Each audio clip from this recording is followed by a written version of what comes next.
네, 안녕하세요. 현변이고요. 오늘은 하는 이야기, 변호사로서 살면서 느끼는 이야기를 좀 해볼까 하는데요. 얼마 전에 변호사 시험 합격자 발표가 있었어요. 이번에 처음 합격을 해서 변호사로서 처음 사회에 발 디딘 후배가 인사하러 왔어요. 저도 이제 10년차가 넘어가니까 후배들이 인사하러 오기도 하고 그런데 나이를 먹은 것 같기도 하고, 후배 녀석이 와서 1년차 변호사로서 일을 시작했다, 사건 몇 개 하고 있냐, 뭐 어떤 게 어렵냐, 이런 좀 이런저런 얘기를 좀 하게 됐어요. 이제 뭐 변호사 시험 막 합격했으니까 실무소득 기간 중이고 이제 일을 배워가는 단계인데 너무 기특하더라고요. 사실 요즘 MZ세대라고 해서 이제 젊은 변호사분들도 이제 MZ세대에 속하잖아요. 그렇다고 내가 막 늙은 것 같진 않지만 어쨌든 이 MZ세대라서 그런지 변호사로 합격하신 변시 합격자분들도 이 법무법인으로 오는 비중이 확 줄었다고 해요.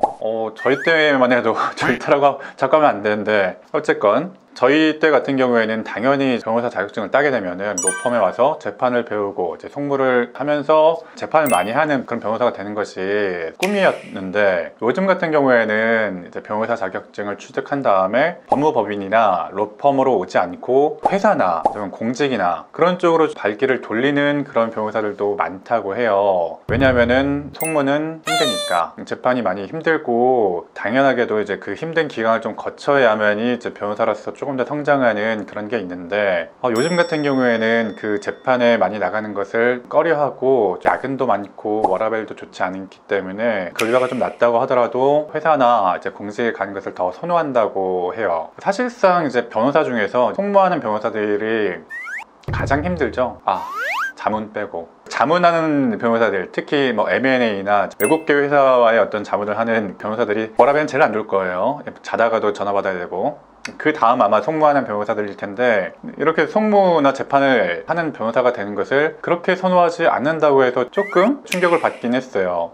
그만큼 이 친구 같은 경우에는 로펌에 들어와서 이제 재판을 열심히 하고 있으니까 대견하죠. 정말 뭐 대견하고, 열심히 하는구나, 몇 건이나 하고 있니, 벌써 30건씩 맡아서 하고 있다고 하더라고요. 30건씩 맡아서 하려면은 벌써 능력을 좀 인정받고 있구나, 일처리가 좀 빠르고 일머리가 있나 보다, 이런 생각 좀 했죠. 사실 일반인들이 겪을 수 있는 사건들 그 하나하나가 인생에서 평생 한 번 아니면 두 번 정도 겪을 만한 일들을 한 달에 30건씩 처리한다는 게 진짜 보통 일이 아니거든요. 그 정도 사건을 맡아서 계속 일일이 케어하면서 가다 보면은 변호사로서 성장하는 것은 정말 금방이라고 생각해요. 진짜 송무 같은 경우에 송무 울렁증 을 없애는 거는 6개월이나 1년이면은 충분히 없앨 수 있다고 생각해요. 물론 지금 와서 생각하면은 진짜 끝없이 배워야 되는구나, 끝없이 공부해야 되는구나 하는 생각이 좀 들면서도, 그런 송무 변호사로서 성장하는 데는 그 정도 사건으로 계속해서 트레이닝하고 엄청나게 많은 사건들을 포함해서 좀 막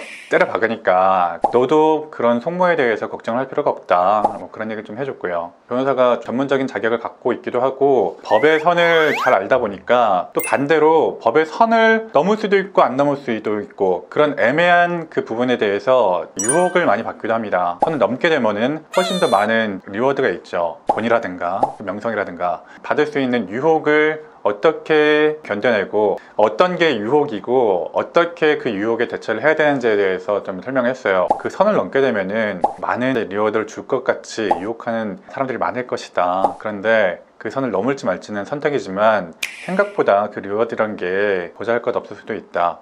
오히려 변협 홈페이지에 들어가 보면은 징계받는 변호사분들도 많이 있거든요. 그렇게 되지 않으려면, 그런 유혹에 흔들리지 않을 그런 마음을 갖추고 있어야 된다라는 것 정도는 좀 말을 좀 해줬어요. 제 입장에서는 해줄 말은, 이미 공부 많이 해온 친구한테 또 공부해라 이런 얘기 하는 게 맞지 않는 것 같고, 저보다 훨씬 더 열심히 공부했을 친구이기 때문에 그렇게 송무에 뭐 자신감 없을 필요 없다, 금방 배울 거다, 그리고 이런 유혹에는 조금 강단 있게 좀 대처하는 것이 나을 것이다, 네가 확실히 원하는 것을 찾을 때까지 그런 유혹이 왔을 때 흔들리지 말아야 될 것이다. 변호사로서 어쩔 수 없이 좀 때를 타고 일반인들이 만나기 힘든 정말 다양한 사건과 정말 다양한 의뢰인들을 만나기 때문에 그런 분들의 영향을 안 받을 수는 없어요. 저희가 뭐 때를 탄다고 얘기를 하는데, 그런 분들을 만나는 것은 상관이 없지만 그분들이 안 좋게 요구를 좀 하는 경우도 있고, 그분들 때문에 내가 범법자가 될 필요는 없다, 내가 선을 넘을 필요 없다, 그런 얘기를 해줬던 것 같아요. 이 얘기를 좀 하면서 제가 뭐 대단히 훌륭한 선배 변호사는 아니지만 이제 필리에 나오신 다른 변호사분들이 조금 같이 들어주시면 좋을 것 같아서 제가 이렇게 영상을 만들어 보았습니다. 네, 변호사 시험 합격하신 분들 정말 축하드리고요. 앞으로 필드에서 보면은 좀 반갑게 인사했으면 좋겠습니다. 네, 정말 축하드립니다.